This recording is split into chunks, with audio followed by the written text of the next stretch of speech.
We've got digital, and we've got our wide format department here in Bay 1. No old school lithography really anymore in the room. Not anymore, not anymore. We started there 34 years ago, but we've transitioned to much more of a digital shop. Quick turn, whether we need 1 or 1 million, we can still produce. But no, we don't have, we've retired all the old lithography presses. Well, and I bet the evolution of the PDF, you know, changed a lot of print, but it's still pretty busy. I mean, you're doing a lot of small, big things, business cards. I mean, it still hasn't become a digital. Yeah, we're still clicking out a lot of volume. The volume hasn't changed. It's just the demand for a quicker turn. And we, for many years in the lithography world, it was large inventory. Now everybody wants quick turn, and they want the ability to change. You know, the message today could be one, and the message tomorrow could be another. And so with that, we found the digital application for us is a much better process for us and route. And it feels, I mean, anytime I see paper in a room and I walk through it, you can feel the humidity real low, so you're not getting all that curling and problems with alignment. No, we don't have any problems with that. We're awful blessed to be in this facility and have what we have. But no, right now, we love these machines because they show up every day to work on time.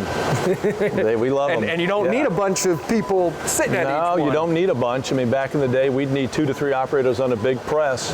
Now we can have 1 or 2 operators run 8 machines.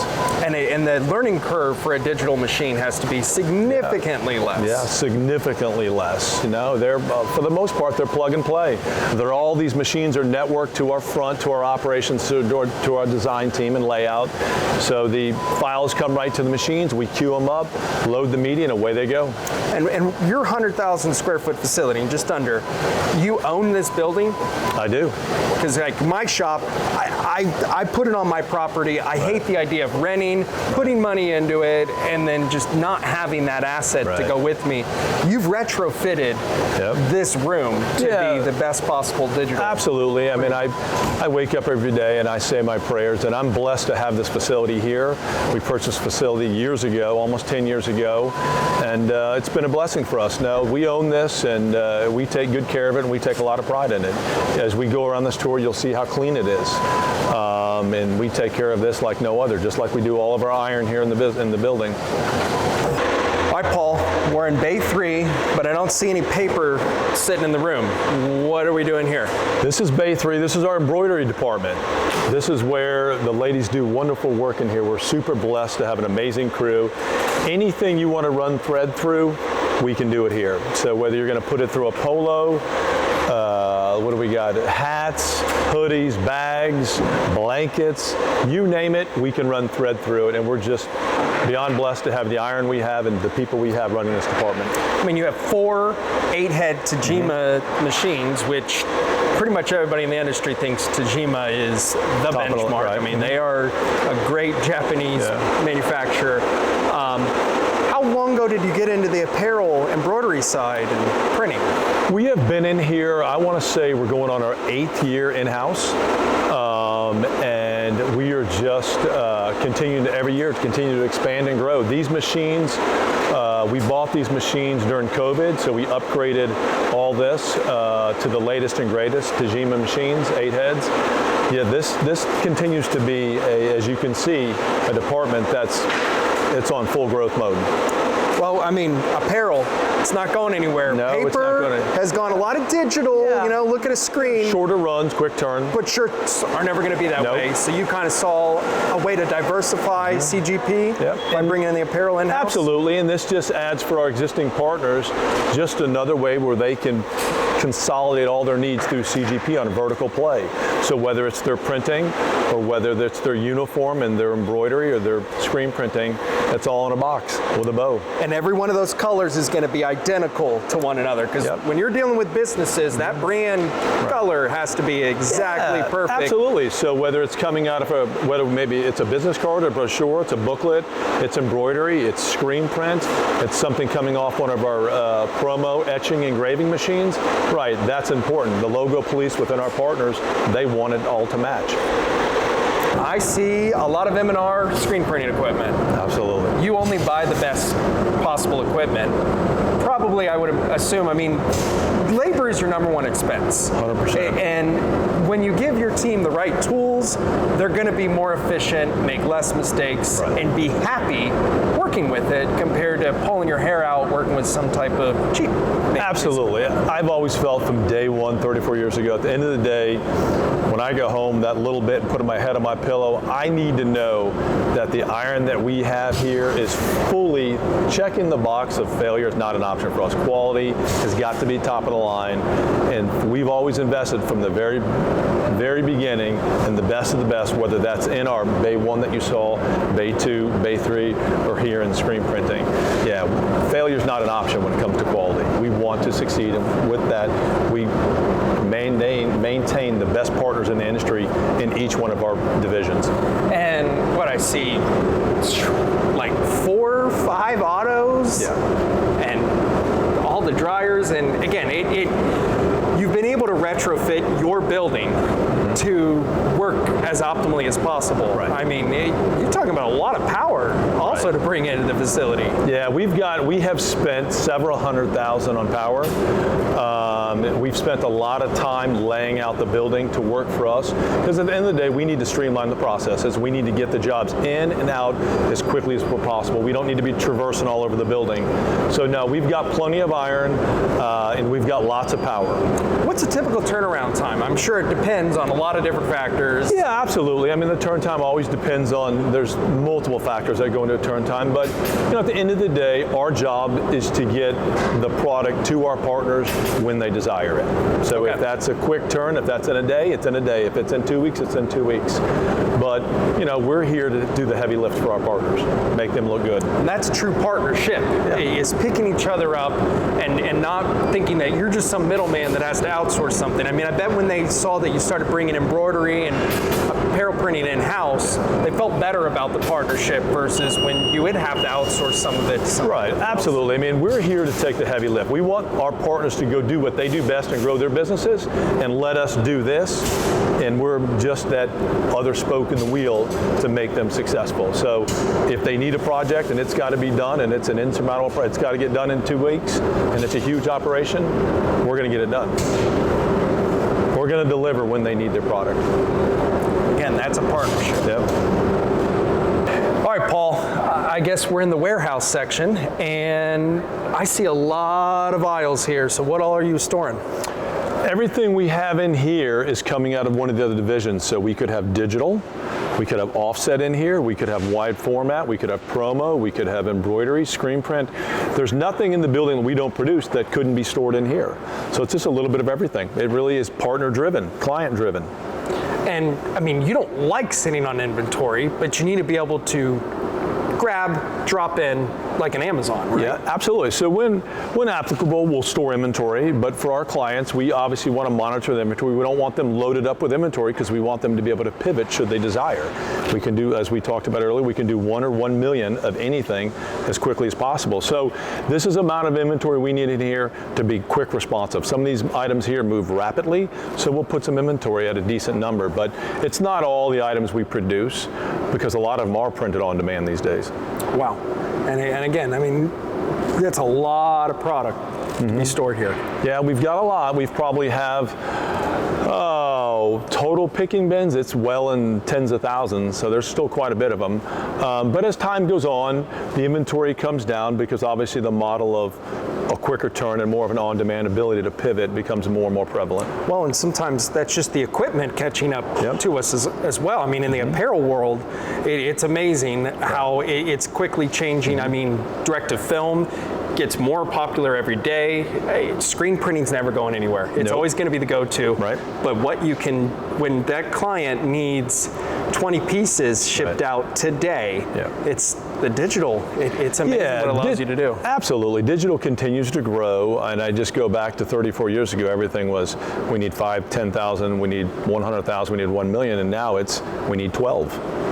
So yes, the digital world of whether it's DTF, DTG, obviously our embroidery and screen print continues to drive and it grows, but there's still a need at times for inventory. We still have clients that have a logo and have a uniform, like your logo there on your polo, that they know they're going to go through 100,000 of these in a 6-month period. And they know the inventory they're going to go through, so there's a need for us to put inventory on the shelf.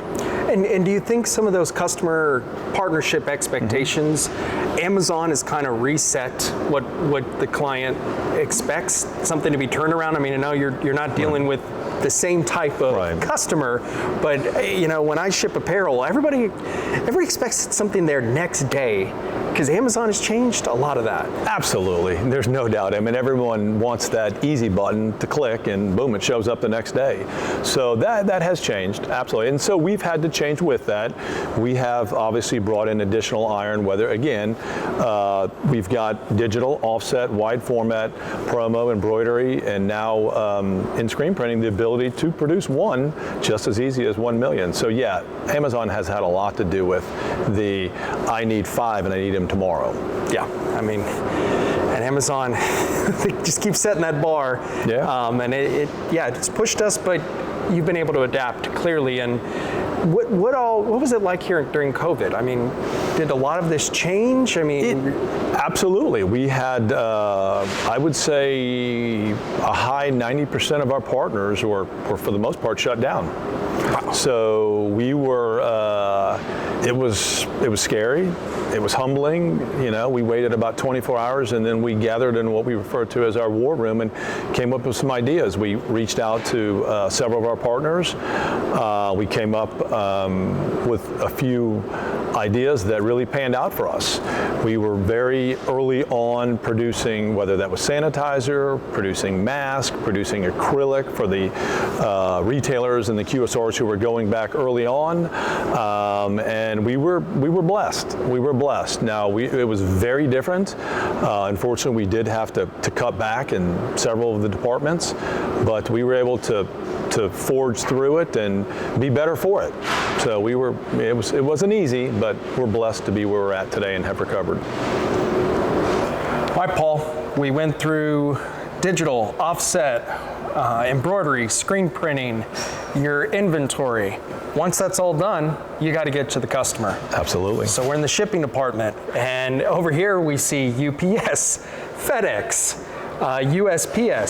So you're using all of them, and I mean, referencing Amazon logistics. Right. It's kind of funny. I could place one Amazon order, and I'll have Amazon drop it off, then I'll have the post office drop something else off, and then I have UPS. So there's just a lot of different factors that go into just shipping a product to one of your partners, I would imagine. Absolutely, and we have great relationships with all the said partners that carriers you just mentioned, and really at the end of the day, our job is to get this packaged up and get this to our partners in the most efficient manner and the most cost-effective manner. We like to say in this department here, we package as if we're sending it to our grandmother. And real nice. I mean, again, just even the box that something's put in, there's perceived value. Yeah. I'm beyond blessed to have an amazing team that we work with here, and they take great care in getting things packaged up and getting it to our partners, because it's that first impression. When that box arrives, whether that's tape is put on straight, the label, we want the presentation when it hits their doorstep or they're handed to them by their carrier to look the part. And hope that carrier was good about the whole process in between. Yes, we don't need them throwing it over the fence or anything like that. No, but this is the last line, and we always like to say here at CGP, there's not one job that's more important than the next, but I would probably argue that this is the most important job in the business right here. Yeah, I mean, they can do all the hard work there that gets to here, and it's fumbled. Yeah, and we're super blessed. This team does an amazing job. Well, Paul, I'm very impressed with CGP. You guys clearly are not the average apparel print shop. You're doing it all. I mean, you're a one-stop shop for apparel decoration. You're doing the printing, on the traditional paper, wide format signage. And again, this is what makes your business unique, and just your business model in general. You deal with partners, primarily B2B. Where do you see the business going in the future? Really, I mean, it's going to continue growing. We talk about it often. I think we're just hitting our stride now. It's crazy, but it's been 34 years, but we are really resonating. The economy isn't really where we would all like it to be right now. And in times like this, we tend to do really, really well. We hear this often that we're a Renaissance-like business. I think the B2Bs can continue to grow, and we're going to continue to push forward in that direction. But at some time, I think we're going to dip our toe in the .com world as well. But I think what resonates with our partners in tough times is there's not 20 or 30 people in marketing or purchasing or HR or operations anymore. Maybe there's only 2 or 3, and if they can pick up the phone and they can partner with a company like CGP, and they can get everything in a box with a bow and not have to juggle 10 different vendors and then maybe sending all that product to a 3PL in another state, CGP is a great option to save them a lot of time, money, and stress. And you're doing it all with DecoNetwork, keeping everything organized. Amen. You guys are doing a phenomenal job. You're a great partner for us. Yep, and that's how we like to look at it. We're always, everybody's a member, everybody's a team. We're becoming the decoration network, where there's just a lot of potential. We love the feedback from shop owners like yourself. And again, very grateful that you let us tour today. Look forward to hopefully visiting you in another year or so and see what other new toys you've added to the facility. And absolutely. Start using the website side of things for DecoNetwork. 100%. We have some new toys coming in soon. The show is this week, and we purchased 1 new toy, so we're excited to have that probably here within the next 30 days up and running. Sweet. Well, thank you so much, Paul, for your time. Thank you.